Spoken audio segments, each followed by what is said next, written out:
അച്ചാറിന്റെ മോള് മഞ്ജുളയാണ് കൊത്തി അരിഞ്ഞത്. അതിനകത്ത് ചെറിയ കഷ്ണമൊക്കെ ഇടണം. ഇത് ഇഞ്ചി, വെളുത്തുള്ളി, പിന്നെ പച്ചമുളക്, കറിവേപ്പില ചെറിയ അല്ലികളാക്കിയത്, പിന്നെ പുളിയും വെള്ളവും കൂടെ നമ്മളിങ്ങനെ കട്ടയിട്ട് തിളപ്പിച്ചെടുക്കണം. തിളപ്പിച്ചെടുത്തിട്ട് വേണം ഈ വെച്ചത് തിളപ്പിക്കുകയാണ് കാഴ്ച.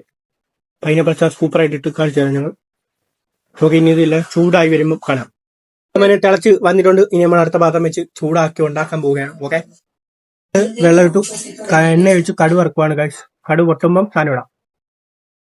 അതിന് വില അരിഞ്ഞു വെച്ചിട്ടുണ്ട് ഗൈസ്. ഇത്തരം വെച്ചാൽ മതി. ഓക്കെ, കാശ്മീരി മുളക് പൊടി, മഞ്ഞപ്പൊടി, കായം, പിന്നെ സാധാ മുളക് പൊടി, ഇത് മൂന്നുമാണ് ചേർക്കുന്നത്. ഇതായി വരുന്നുണ്ട്.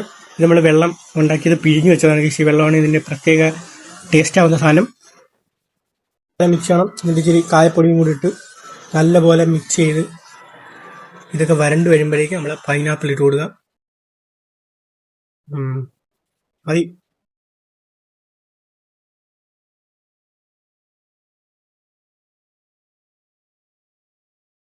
പൈനാപ്പിൾ ഇട്ട് ഗൈസ് നല്ലതായിട്ട് ഇളക്കണം. നമ്മൾ അത് വെന്ത് വഴണ്ട് വരുമ്പോഴേക്കും നമ്മളെ വെള്ളം ഒഴിച്ചു കൊടുക്കണം. ഇതാണ് മെയിൻ സാധനം.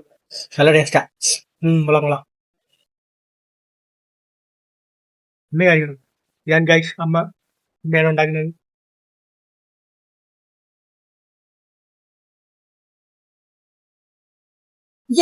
മെയിൻ വെള്ളം ഒഴിക്കുകയാണ്. അതാണ് മെയിൻ ഇൻഗ്രീഡിയൻസ്. പോകെ ഇത്രയേ ഉള്ളൂ. നമ്മൾ അച്ചാർ റെഡിയായി. പിന്നെ ഈ ചൂടാരോട്ട് ഓടിക്കാം. ഒന്നുമില്ല, അച്ചാർ റെഡിയായി. നിങ്ങൾ തിന്നിട്ട് പറയുക എങ്ങനെയുണ്ടെന്ന്. Okay, by.